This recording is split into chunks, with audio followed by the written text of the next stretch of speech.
ओम नमो भगवते वासुदेवाय। ओम नमो भगवते वासुदेवाय। ओम नमो भगवते वासुदेवाय। ओम अज्ञानतिमिरान्धस्य ज्ञानाञ्जनशलाकया चक्षुरुन्मिलितं येन तस्मै श्रीगुरवे नमः। नमः ओं विष्णुपादाय कृष्णपृष्ठाय भूतले श्रीमते भक्तिवेदान्त स्वामिनिति नामिने। नमस्ते सारस्वते देवे गौरवाणी प्रचारिणे निर्विशेष शून्यवादी पाश्चात्य देशतारिणे। जय श्री कृष्णा चैतन्य प्रभु नित्यानंद श्री अद्वैत गदाधर श्रीवास आदि गौर भक्तवृंदा।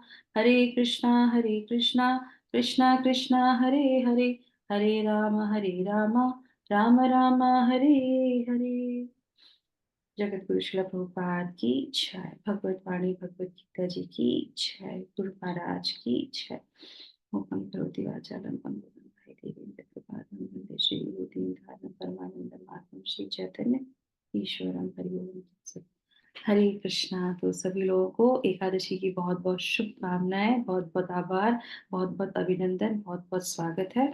तो हम पढ़ने जा रहे हैं, हम आज पूर्ण करने जा रहे हैं क्या, भगवत गीता को पूरी तरीके से। जैसे कि भगवान ने 4 श्लोकों में पूरी भगवत गीता का सार बताया है, तो हम आज इसको पूर्ण करेंगे एकादशी के बहुत सुंदर से जो है दिन में, जो कहते भक्ति जननी है। और ये सब हम जो पढ़ते हैं वो इसमें सिर्फ एक ही सार है कि हमको भक्ति में आना है, आगे बढ़ना है, भगवान के बहुत अच्छे भक्त बनना है। शिला प्रभुपाद ऐसा ही हमको हर तात्पर्य के अंत में बताते हैं। और इसमें भी जो है तात्पर्य, इसमें भी जो है तात्पर्य में यही बताते हैं अंत में। तो हम उसको भी बहुत सुंदर से पढ़ेंगे। आज हम कोई भी ज्यादा कोई कहानी नहीं लेंगे, कुछ नहीं लेंगे, क्योंकि शिला प्रभुपाद ने जो अपने आप में यहाँ पे बहुत सुंदर उदाहरण दिया है, आज हम उसको पढ़ेंगे, क्योंकि एकादशी का दिन है ना, इसलिए। चलिए तो शुरू करते हैं। तात्पर्य आज का श्लोक संख्या 11। जो मेरे पीछे पीछे दोहराना चाहें वो दोहरा सकते हैं, विनोदनी राधिका माता जी और नीलम माता जी जो भी हैं। श्लोक संख्या 11। तेषामेव तेषामेवानुकम्पार्थम्। तेषामेव पढ़िए पढ़िए। तेषामेवानुकम्पार्थम् अहम अज्ञानजं तमः। अहं अज्ञानं तमः अहम अज्ञानजं तमः। अहम् अज्ञानं तमः नाशयामि आत्मभाव। नाशयामि आत्मभाव सह ज्ञानदीपेन भास्वता। स्थज्ञानदीपेन भास्वता। थैंक यू सो मच माता जी। हरे कृष्णा। तो इसमें भगवान क्या बोल रहे हैं, मैं उन पर विशेष कृपा करने हेतु उनके हृदय में वास करते हुए ज्ञान के प्रकाशमान दीपक के द्वारा ज्ञान जन्य अंधकार को दूर करता हूँ। किनको? तो पीछे के जो 3 श्लोक हमने पढ़े थे उनको। हाँ, अहम सर्वस्य प्रभो मत्ता सर्वा प्रवर्तते। जो ये जानता है कि मैं सबका उद्गम हूँ, सब कुछ मुझसे ही निकला है, बीइंग्स एंड थिंग्स दोनों चीजें उनको, है ना। तो वो बुद्धिमान लोगों को मैं देता हूँ। दूसरे में मत चित्ता मत गता प्राणा बोधयंता परस्पर। तो जो अपना चित्त, हृदय, बुद्धि और जो है प्राण सब मुझ पे न्यौछावर करते हैं, उसको ध्यान में रखते हुए, वो सब लगाते हुए मेरा कार्य करते हैं। बोधयंता परस्पर, भक्तों के बीच में आदान प्रदान करते हैं। कथयंतश्च माम नित्यम, मेरी बात को दूसरों को कहते हैं। तो इसमें भी जो है क्या होता है कि 18.64 65 में भी भगवान यही कहते हैं कि जो भी मेरे इस गीता के ज्ञान को दूसरे को बताता है वो मेरा सबसे प्रिय होता है। तो इसका मतलब ये नहीं कि दूसरे वाले प्रिय नहीं होते, नहीं। पर कथयंतश का मतलब यही है कि वो दूसरों को प्रचार करता है, तो वो। और उसके बाद है फिर वो उसी में रमता रहता है ना। तुष्यंती च रमंती च, फिर क्या कहते हैं, तेज तेषाम सतत युक्तानाम भजताम प्रीति पूर्वक, और सतत रह के मेरी भक्ति करता है ना, हमेशा युक्त रहता है भगवान से। और उसके बाद क्या कहता है, प्रीति पूर्वक मेरा भजन करता है, मेरा कीर्तन करता है, मतलब हरे कृष्ण महामंत्र करता है, उसको मैं बुद्धि देते हुए। और ऐसे ही लोगों को, क्योंकि यहाँ पे क्या बोल रहे हैं वो, यहाँ पे बोल रहे हैं तेषाम एव अनुकंपा। तो तेषाम का मतलब है उन पर, उन पर का मतलब है केवल उन्हीं लोगों पे। तो ये इस तरीके से निश्चय ही रूप से मैं 100% उनको, उन्हीं लोगों को क्या करता हूँ, उनके हृदय में वास करता हूँ। तो वही लोटस हृदय में लोटस चरण हमेशा भगवान के रहते हैं। और फिर क्या करते हैं, रहते हुए उनको ज्ञान देता हूँ। ज्ञान कौन सा, इतने जन्मों से जो हम अंधकार में रहते हैं, जैसे आज भी हम लोग जब शिक्षा पढ़ रहे थे तो क्या था कि हमारे अंदर अ, एक टेंडेंसी बन जाती है, एक छाप बन जाती है, क्योंकि हम इतनी सारी योनियों में से आते हैं। तो हम मनुष्य योनि में रहते रहते भी बहुत सारे जानते हुए भी कृत्य कर जाते हैं। क्यों? क्योंकि टेंडेंसी बन गई है, स्वभाव बन गया है।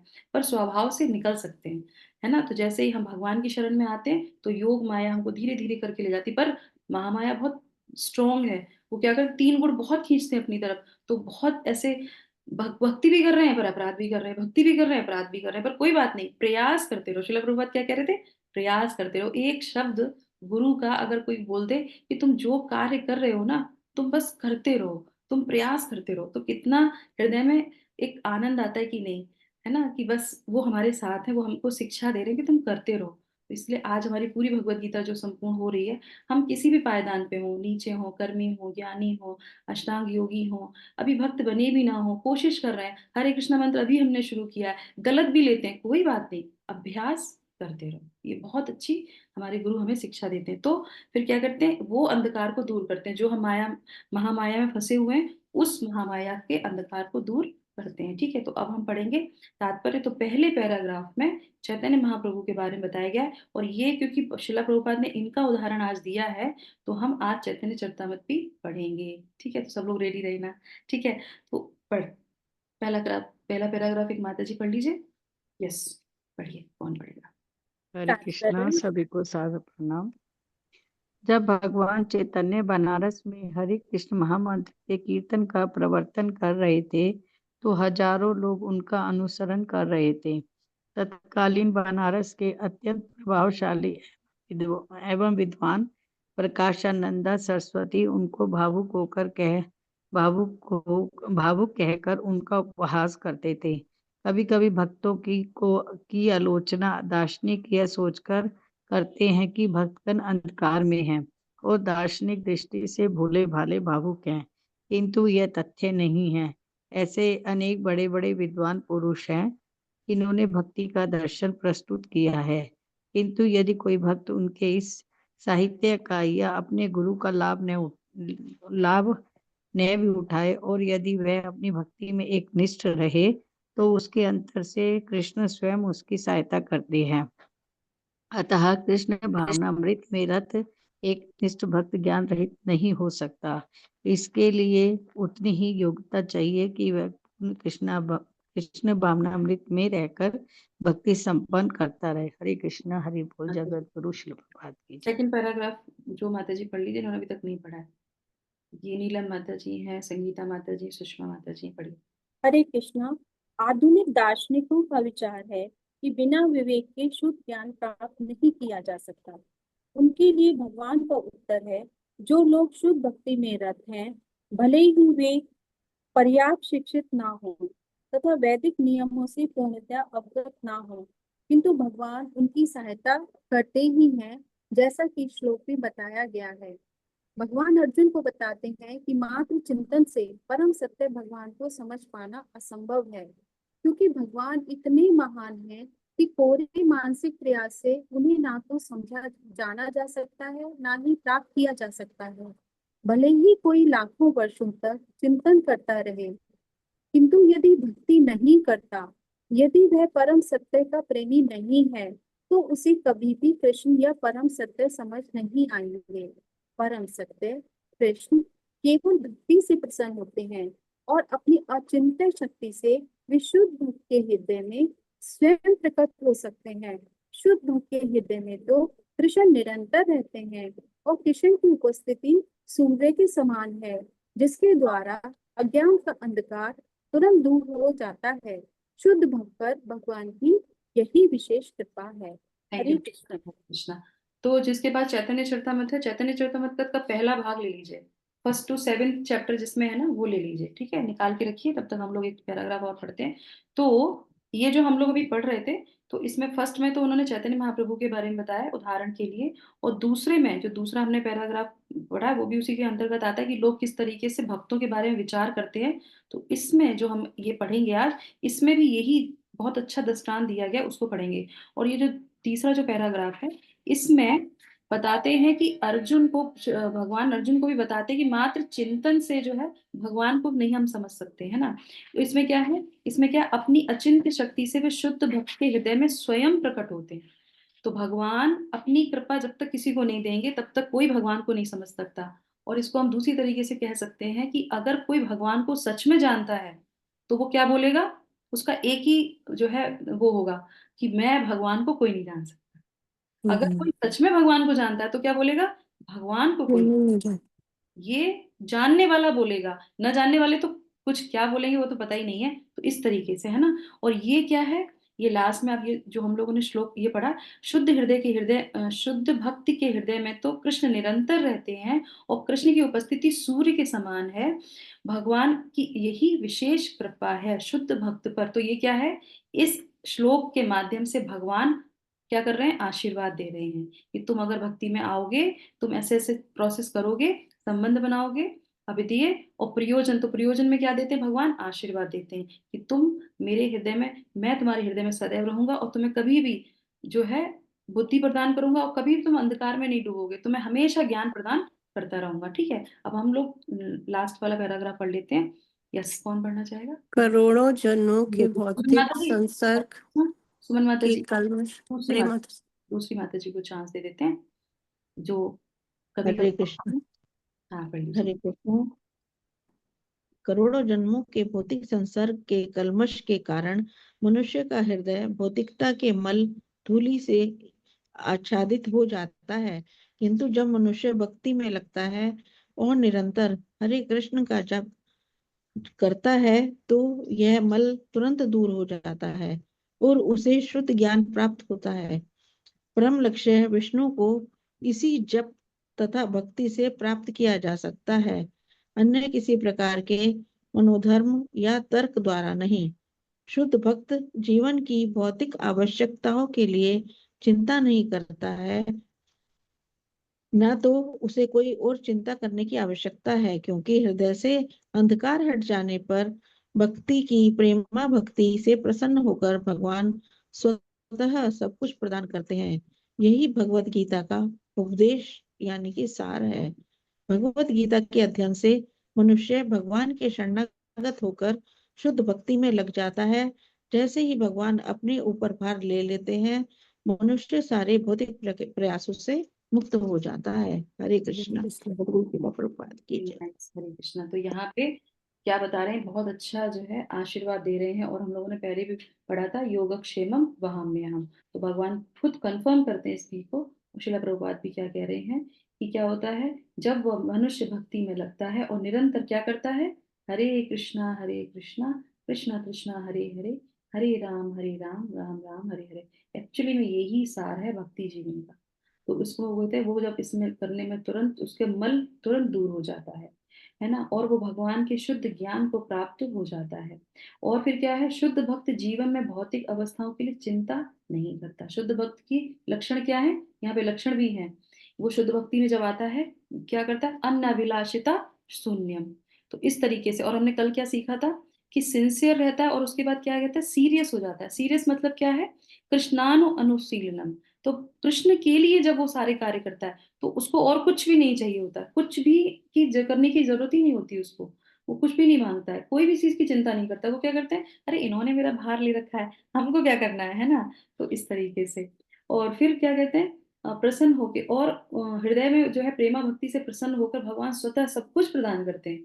और प्रदान, अब इसका मतलब ये नहीं कि उसके पास गाड़ी नहीं तो गाड़ी दे देंगे और घर नहीं तो घर दे देंगे। देते हैं, जैसे सुदामा को दिया था, पर जब उसको जिस चीज की वहां पे जरूरत होगी तभी देंगे। उनको लगेगा कि अगर इसकी भक्ति जिस लेवल पे ये पहुंचा है और अब ये चीजें इसके लिए खराब हो रही हैं, तो क्या करेंगे, पीछे हटा देंगे। जैसे नारद मुनि का था, तो उनको क्या हुआ, जब वो भक्ति में लग गए तो उनकी माँ चली गई। तो नारद मुनि ने क्या किया, अरे मैंने इनकी भक्ति के लिए मेरी माँ ही मर गई। ऐसा किया उन्होंने? नहीं, उन्होंने कहा भगवान की अनुकंपा हुई है, अब माँ से भी आसक्ति नहीं, अब मैं क्या करूंगा, सिर्फ भगवान की, नारायण की पूजा करूंगा। तो इस तरीके से वो ये बात समझ जाता है कि जो भी चीजें हो रही हैं बिल्कुल भी विचलित नहीं होता किसी भी स्थिति में। तो ये वहां पे, और यही भगवत गीता का सार है। ठीक है, तो अब हम आ जाते हैं अपने जो है चैतन्य चरितामृत, देखते हैं कितनी देर तक हम पढ़ सकते हैं। तो ये जो जहाँ चैतन्य महाप्रभु का उदाहरण दिया था ये बहुत सुंदर था, तो मैंने कहा इसी बहाने आज एकादशी में हम पढ़ लेते हैं। तो चैतन्य महाप्रभु का ये प्रकाशन एंड सरस्वती के बारे में बताते हैं। तो इसमें क्या होता है, जैसे यहाँ पे बता रहे थे कि वो कीर्तन करते थे, तो वो ये प्रकाशन एंड सरस्वती के बारे में बताया कि वो इनसे बोलते हैं। तो ये बात है कहाँ की, ये बात है बनारस की। तो बनारस में जो है जब हमारे चैतन्य महाप्रभु वहां पहुंचते हैं, तो वहां पे पूरा जो बनारस था वो मायावादियों से ढका हुआ था। वहां पे कोई भी जो है सिर्फ वेदांत सूत्र इसकी ही चर्चा होती थी, और ब्रह्म ज्योति की बात होती थी, और किसी की बात नहीं होती थी। भक्ति के बारे में कोई भी नहीं जानता था। तो वहां पे एक ब्राह्मण थे, तो वो जो है कहते हैं चैतन्य महाप्रभु जब वहां पहुंचते हैं तो उनसे बोलते हैं कि महाप्रभु, ये पूरा का पूरा जो है शहर क्या है, मायावादियों से घिरा हुआ, और वो मुझे भी ताने इतने मारते हैं कि पूछो नहीं। और फिर जब वो चैतन्य महाप्रभु के बारे में बोलते हैं, ये कैसा सन्यासी है, ये सन्यासी है, नवयुवक है, और नाचता है, गाता है, हरे कृष्ण महामंत्र करता है। बोले मुझे तो चलो कोई बात नहीं, मुझे वो बोलते हैं तो कोई बात नहीं, पर आप तो स्वयं भगवान है। इनको ये नहीं समझ में आता कि आप भगवान हैं और आपके लिए वैसे बोलते हैं। तो फिर वो जो है ये जब बात हो गई तो मुझे बहुत पीड़ा होती है। तो चैतन्य महाप्रभु कहते कोई बात नहीं, शांत रहो, तो उन्हें शांत करा देते हैं। तो फिर वो धीरे धीरे वो अपना निरंतर वही करते रहते हैं। तो फिर वो वहां पे प्रकाशन सरस्वती क्या करते हैं, उनको इनवाइट करते हैं कि हमारे यहाँ जो है वेदांत का जो है सम्मेलन हो रहा है, और जितने भी सन्यासी हैं सब सन्यासियों को बुलाएं। तो वहां पे त्रिदंडी स्वामी सन्यासी कौन होते हैं, सिर्फ चैतन्य महाप्रभु। और वो कितने होते हैं, वो सारे एक दंडी स्वामी होते हैं। तो अगर आप लोग को पता है तो कोई बता सकता है कि एक दंड और त्रिदंड में क्या अंतर है। जो भौतिकतावादी होते हैं, भौतिकतावादी नहीं, मायावादी जो होते हैं वो एक दंड लेते हैं, और जो सन्यासी जो हम लोग गौड़ी संप्रदाय में जो हम लोग फॉलो करते हैं, जो भगवान को मानते हैं, वो त्रिदंड लेके घूमते हैं। त्रिदंड का मतलब क्या होता है नहीं पता, कोई बात नहीं। तो जो एक दंड का मतलब होता है उसका मतलब होता है अहम ब्रह्मास्मि। समझ में आया। तो वो ये बोलते हैं अहम ब्रह्मास्मि एक दंड, ठीक है, उसी को फॉलो करते हैं। और जो त्रिदंड लेके घूमते हैं यानी कि जो हम लोग हमारे सन्यासी हैं, तो वो क्या करते हैं, चैतन्य महाप्रभु मतलब मन से, वचन से, और क्या है, कर्म से हम भगवान की सेवा करते हैं। उसके लिए हमने सन्यास को धारण किया है, उसकी तरीके से हम भगवान को पूरी तरीके से अपने आप को समर्पित करते हैं। तो इस तरीके से वो एक दंड वाले पूरे कितने होते हैं, 64,000 सन्यासी था उस समय बनारस में। और वो सब इकट्ठे होते हैं, तो वहां पे चैतन्य महाप्रभु को निमंत्रण देते हैं। तो इनके जो ब्राह्मण होते कहते रहने तो आप वहां पे क्यों जा रहे हो, बहुत वो बहस करेंगे, ये सब करेंगे। वो क्या नहीं कोई बात नहीं, हम चलेंगे। और चैतन्य महाप्रभु ना विनम्रता के साथ वहां जाते हैं, और जाके क्या करते हैं, वो सभा में सब लोग अलग बैठे होते हैं, पर महाप्रभु साइड में आके अपने हाथ पैर धोते हैं, और वहां पे आके साइड में बैठ जाते हैं। तो ये जो प्रकाशन सरस्वती होते हैं ये देखते हैं। अब भगवान जब आएंगे तो भगवान का ग्लो भी तो होगा। तो वो जो प्रकाश की बात करते हैं, ऊर्जा की बात करते हैं, वो तो स्वयं चैतन्य महाप्रभु से निकल रहा था। तो वो देखते इतना सुंदर सन्यासी है, सब कुछ है, तो वो और इतना विनम्र है कि साइड में जाके बैठ गया, मंच पे भी नहीं आया। तो वो खुद जाते हैं, खुद जाते कहते आप यहाँ पे क्यों आए, आप आइए, हमने आपको निमंत्रण दिया, आप ऊपर आइए, वेदांत वहां पे सब सब लोग चर्चा करेंगे, आप वहां बैठे। बोले नहीं नहीं, मेरी कोई योग्यता नहीं कि मैं आप लोगों के साथ बैठूं, आप लोग इतने बड़े बड़े जो है ज्ञानी लोग हैं, मैं तो मेरा यही सही है, मैं यही सही। बोले नहीं नहीं, आप ऊपर आइए। तो उस समय जो है सरस्वती अपना हाथ देते हैं, और चैतन्य महाप्रभु को हाथ पकड़ के वो लेके आते हैं। तो हमारे आचार्य कहते हैं कि जैसे ही प्रकाशानंद सरस्वती भगवान का हाथ पकड़ते हैं, महाप्रभु का पकड़ते हैं, उनको लेके आते हैं, उनका आध्यात्मिक जीवन वहीं से प्रारंभ हो जाता है। वहीं से प्रारंभ हो जाता है, छू लिया ना, भगवान को टच कर लिया, हो गया। नहीं तो पहले तो प्रकाश में थे, टच करते ही आध्यात्मिक जीवन प्रारंभ। तो जैसे हम लोग भी गुरु के संपर्क में बस आते ही हैं, प्रणाम मंत्र बोलते ही हैं, हमारा आध्यात्मिक जीवन प्रारंभ हो जाता है। तो इस तरीके से वो बुलाते हैं। बहुत लंबा चैप्टर है, आप लोग देखिएगा। ये अध्याय 7 का है, 7 के अंदर ये लीला पूरी आती है। तो ये शुरुआत तो बहुत पहले से हो जाती है। तो हम यहाँ से श्लोक संख्या 69 से लेंगे, है ना। तो इस तरीके से वहां पे फिर वेदांत की बातें हो जाती हैं, और वो उनसे बोलते हैं कि तुम बताओ, ऐसे ऐसे करके सब चीजें होती हैं। तो अब हम देखते हैं कि किस तरीके से चैतन्य महाप्रभु उनको किस कैसे अपनी चीजों को बताते हैं, और सार क्या बताते हैं भक्ति का। तो वो हम इसको यहाँ पे पढ़ेंगे, ठीक है। तो जिसके बाद चैतन्य चरितामृत है वो खोल सकता है। तो प्यार है 69, और अध्याय है 7। वेदांतु पाठन ध्यान सन्यासीर धर्म, ताहा छाड़ी कर के ने भावु केर कर्म, तो वो उनसे बोलते हैं, ध्यान तथा वेदांत अध्ययन यही सन्यासी के एकमात्र कर्तव्य हैं। आप इन भावुकों के साथ नाचने के लिए इन कर्तव्यों का त्याग क्यों ना कर देते हैं? आप जो नाचते गाते हैं ये सब शोभा नहीं देता। आप सन्यासी हो, आपको वेदांत पाठन करना चाहिए।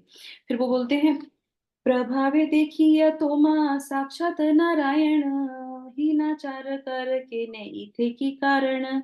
आप स्वयं नारायण के समान तेजवान लगते हैं। उनका अफलजन देख रहे थे। क्या आप इसका कारण बता सकते हैं कि आपने निम्न वर्ग के लोगों जैसा आचरण क्यों कर रखा है? तो ये जो गाते बजाते हैं, संकीर्तन करते हैं, वो कौन है? निम्न वर्ग के लोग हैं। ऐसा कौन सोचता है? वेदांत शास्त्री लोग जो बोलते हैं अहम ब्रह्मास्मि, हम भगवान हैं, वो ये सोचते हैं ये लोग तो निम्न वर्ग के होते हैं। किसी का माइक खुला हुआ है, कोई कुछ बोलना चाहता है क्या? हरे कृष्णा, कृपया करके माइक बंद कर दीजिए। ठीक है, ओके। आवाज नहीं आ रही, वीडियो रुक गई। हाँ, तो फिर यहाँ पे जो है, हाँ, उसके बाद फिर क्या बोलते हैं 71 में, प्रभु कहे सुनि श्रीपाद इह कारण, गुरु मोरे मूर्ख देखी करिला शासन। चैतन्य महाप्रभु ने श्री प्रकाशानंद सरस्वती को उत्तर दिया, मान्यवर कृपा करके इसका कारण सुनिए। मेरे गुरुदेव ने मुझे एक मूर्ख समझकर मेरी भर्त्सना की है। वो कहते हैं तुम तो मूर्ख हो, तुम्हें क्या करना चाहिए? तुम्हें वेदांत नहीं पढ़ना चाहिए। कहते मूर्ख तुम्हें तुम्हारा नहीं तो वेदांत अधिकार, कृष्ण मंत्र जप सदा एकमात्र मंत्र सार। तो वो कहते हैं तुम मूर्ख हो, तुम वेदांत दर्शन का अध्ययन करने के योग्य नहीं हो। ये कौन बोल रहे हैं? चैतन्य महाप्रभु बोल रहे हैं कि मेरे गुरु ने ऐसा बोला है, ईश्वरपुरी ने। पर चैतन्य महाप्रभु कह रहे हैं कि हम सब लोग मूर्ख हैं, इसलिए हम लोग को क्या करना चाहिए? वेदांत नहीं पढ़ने चाहिए। क्या करना चाहिए हमको? अतएव तुम्हें केवल सदैव कृष्ण के नाम का जप करना चाहिए। समस्त मंत्रों का, वेद स्त्रोतों का यही सार है। और इसमें जो है शिला प्रभुपाद ने इतने सुंदर सुंदर, इतने बड़े बड़े तात्पर्य लिखे हैं, बहुत बहुत ही सुंदर। तो उसके बाद फिर, हाँ, फिर बोलते हैं, अब ये बहुत इंपॉर्टेंट है, मेरे साथ साथ आप लोग जो है इसको दोहराना, ठीक है। नाम बिनु कली काले नहीं यार धर्म, सर्व मंत्र सार नाम ए शास्त्र मर्म। इस कलयुग में भगवान नाम के कीर्तन से बढ़कर अन्य कोई कर्म धर्म नहीं है, क्योंकि यह समस्त वैदिक स्रोतों का सार है, यही सारे शास्त्रों का तात्पर्य है। ठीक है, उसके बाद आगे, इत बलि एक श्लोक सिखाई मोरे, कंठे करी एक श्लोक करिए विचारे। तो वो क्या बोलते हैं, हरे कृष्ण महामंत्र की शक्ति का वर्णन करने के बाद मेरे गुरु ने मुझे दूसरा श्लोक सिखाया, और वो क्या था? और मुझे यह उपदेश दिया कि मैं सदैव इसे अपना कंठ के भीतर रखूं। अब ये हमारे लिए शिक्षा आ जाती है। भगवत गीता का सार, वेदांत का सार, सबका सार चैतन्य महाप्रभु उसका बता रहे हैं। क्या है? हमारे कंठ के अंदर हमको इसको धारण करना चाहिए। क्या है? अब मेरे पीछे पीछे एक एक करके आप लोग बोलिएगा। हरेर नाम हरेर नाम केवलम। बोलिए, बोलिए। हरे हरे नाम नाम हरे हरे नाम नाम हरे हरे नाम नाम केवलम। केवलम। कलौ कलो नास्तेव नास्तेव नास्तेव नास्त्येव नास्तेव नास्त्येव गतिरन्यथा। गतिरन्यथा। लेव करो नास्ति नास्ति नास्ते नास्ति नास्ते नास्ति गतिरन्यथा। गतिरन्यथा। Thank you so much. अब म्यूट पे चले जाइए। इस कलयुग में आध्यात्मिक उन्नति के लिए हरि नाम हरि नाम हरि नाम। तो शास्त्रों में 3 बार कोई चीज जब रिपीट की जाती है तो वो एकदम से पुख्ता हो जाता है। तो हरि नाम के अतिरिक्त और कोई विकल्प नहीं है, अन्य कोई विकल्प नहीं है, अन्य कोई विकल्प नहीं है। और इसमें फिर शिला प्रभुपाद ने इतने सारे जो है जो है भागवतम में से और जो है उपनिषदों में से, सब में से बहुत सारे उन्होंने यहाँ पे दिया है। कैसे कलेर दोषो निधि राजन, ऐसे करके कई सारा उन्होंने दिया है। और यहाँ पे फिर वो क्या कहते हैं, एई आज्ञा पाए नाम लऊ अनुक्षण, नाम लेते तेते मोर भ्रांत हेल मन। चूंकि मुझे अपने गुरु के ये आदेश मिला, अतएव मैं पवित्र नाम का जप सदैव जप करता हूँ। किंतु मैं सोचता हूँ कि पवित्र नाम का एक बार जप करते करते मैं मोहग्रस्त हो गया हूँ। अब मैं नाम लेते लेते मुझे और कुछ याद नहीं रहता है, मैं मोहग्रस्त हो जाता हूँ। और ये आगे धीरे धीरे चलता जाएगा, चलता जाएगा। कहाँ तक चलेगा? बहुत सुंदर है, आप लोग इसको बाद में पढ़ेगा, हमारे पास समय नहीं है। तो 99 तक इसकी चर्चा चलती है। और फिर जब 100 वाला श्लोक आ जाता है, एक मिनट में खोल के पढ़ाती हूँ, तो वहां पे प्रकाशन सरस्वती क्या बोलते हैं वो पढ़ेंगे हम, सुनेंगे हम, है ना, किस तरीके से। 100, हाँ, तो 100 में आके, हाँ, अब यहाँ पे वो क्या बोलते हैं 100 में, तो 99 में चैतन्य महाप्रभु कहते हैं यहाँ पे, फिर चैतन्य महाप्रभु की मधुर वाणी सुनकर सारे मायावादी सन्यासी प्रभावित हो उठते हैं और उनके चित्त बदल जाते हैं। और उन्होंने मीठी वाणी में चैतन्य महाप्रभु से कहा, क्या कहा 100 में, एक छु कहिले तुम सब सत्य है, कृष्ण प्रेम से ही पाए यार भाग्योदय। तो वो कहते, प्रिय चैतन्य महाप्रभु, आपने जो भी कहा वह सब सच है, इसके ऊपर भाग्य, जिसके ऊपर भाग्य की कृपा होती है उसी ही को भगवत प्रेम प्राप्त होता है। तो ये क्या है, ये आशीर्वाद है किसका, भगवत गीता का, वेदांत का, प्रभुपाद का, सबका। क्या है, क्या है कि सारे चीजों का ध्येय क्या है कि हमको भगवान के नाम का जप करना चाहिए। और ऐसे ही जैसे चैतन्य महाप्रभु ने अपने चरित्र से बताया, शिला प्रभुपाद ने भी अपने चरित्र से बताया, जब वो विदेश में गए उन्हें कुछ नहीं पता था, तो क्या हुआ, भगवान कहते हैं ना मैं आपको प्रकाश देता हूँ, मैं आपको ज्ञान देता हूँ। तो जब वो वहां पे गए तो कुछ नहीं था, हरे नाम का कीर्तन करते थे, भागवतम हाथ में थी, और सिर्फ भगवान पे डिपेंडेंट होके चले गए विदेश। उन्हें कुछ नहीं पता वहां पे क्या खाएंगे, कहाँ रहेंगे, किससे मिलेंगे, विदेशी कैसे होते हैं, उनसे कैसे बोला जाता है, कुछ नहीं पता। वो वो लिखते हैं, भजन लिखते हैं, तो उसमें ये कहते हैं, मैं आपकी कठपुतली हूँ, जैसा नचाओगे वैसा नाचूंगा, क्योंकि आपको कुछ जरूर मेरे से कार्य करवाना है, इसलिए आप मुझे यहाँ पे लेके आए हैं। तो क्या होता है, एक शुद्ध भक्त इस तरीके से पूरा डिपेंडेंट होके भगवान के लिए उनके कार्य करता है, और भगवान उसको वहीं पे वो प्रकाश देते हैं। और रहते रहते पहले ही स्टे में शिला प्रभुपाद के जितने भी लोग उनके संपर्क में आए, वो उनके मित्र बने, वो उनके डिसाइपल बने, और पूरी तरीके से कृष्ण भावनामृत में भगवान को शरणागत इतने सुंदर शिष्य बने। जैसे हम लोगों ने कल उनकी चर्चा करी थी कि उनको इतना दिव्य ज्ञान प्रकाशित हुआ कि वो स्वयं जान जाते हैं कि सामने के व्यक्ति के हृदय में क्या चल रहा है। तो ये कैसे हुआ, क्योंकि जो परमात्मा हमारे हृदय में वो आपके हृदय में, तो इस तरीके से भगवान उसको वो ज्ञान का दीपक देते हैं। तो क्या लक्षण है, नित्य जो है भगवान के हरे कृष्ण जो है कीर्तन करना है, गुरु पे पूरा निष्ठा के साथ जो उसने बोला उसको सरेंडर कर देना। चाहे शिला प्रभुपाद के गुरु महाराज ने कहा कि तुम विदेश जाओ, तो वो चले गए। तो इसी तरीके से हमको भी रहना है। तो ये हमारी ग्लोरिफिकेशन है, और यही हमारे इसका सार भी कहते हैं। तो भगवत गीता के अध्ययन से मनुष्य भगवान के शरणागत होकर शुद्ध भक्ति में लग जाता है। भगवत गीता का पढ़ने का मतलब ये नहीं कि हम श्लोक पढ़ पढ़ के दूसरों को सुनाएं, भक्ति में लगना है, भगवान को शरणागत होना है। जैसे ही भगवान उसके ऊपर का भार लेते हैं, मनुष्य सारे भौतिक प्रयासों से मुक्त हो जाता है। ठीक है, तो अब हम लोग ग्लोरिफिकेशन करेंगे 2 मिनट के अंदर, किसका, हरे कृष्णा महामंत्र का, और उन्हीं के साथ इसको विराम करेंगे। यही हमारे पूरे जो है इस चतुर्श्लोकी भगवत गीता का सार है कि हमको भक्ति में आगे बढ़ना है और हरे कृष्ण महामंत्र को लेना है। ठीक है, हरे कृष्णा। तो मैं आपको स्क्रीन शेयर कर रही हूँ, मुझे बताइएगा आपको कुछ दिख रहा है या नहीं दिख रहा है। हाँ, दिख रहा है माता क्या जी। दिख रहा है वो भी बता दीजिए, नहीं तो। Kevalashtakam. Yes, thank you so much. तो अभी हम लोग कैसे ये जो है हरि नाम कितना सुंदर है, मधुर है, इसको जानेंगे। ठीक है, केवलाष्टकम के माध्यम से। शिला प्रभुपाद की जय, हरे कृष्ण महामंत्र की जय। मधुरम मधुरे भयोपि मंगलेभ्योऽपि मंगलम, पावनं पावनयोऽपि हरेर्नामेव केवलम्।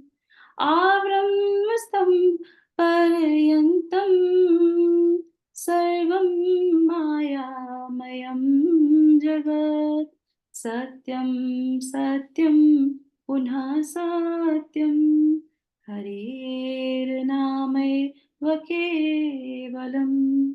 स गुरु सा पिता चापि, सा माता बान्धवोऽपि स, शिक्षये चेत् सदा स्मृतुं, हरेर्नामैव केवलम्। निःश्वासेन हि विश्वासः कदारुथो भविष्यति, कीर्तनीयमतो बल्या, हरेर्नामैव केवलम्। हरि सदा वसे तत्र यत्र भगवता जना गायन्ति भक्ति भावेन हरेर्नामैव केवलम् अहो दुःखं महादुःखं दुःखतरं यतः काचार्थं विस्मृतं रत्नं हरेर्नामैव केवलम् दीयतां कर्णो नियतां वच गीयतां नित्यं हरेर्नामैव केवलम् त्राणीकृत्य जगत् सर्वं राजते सकलोपरि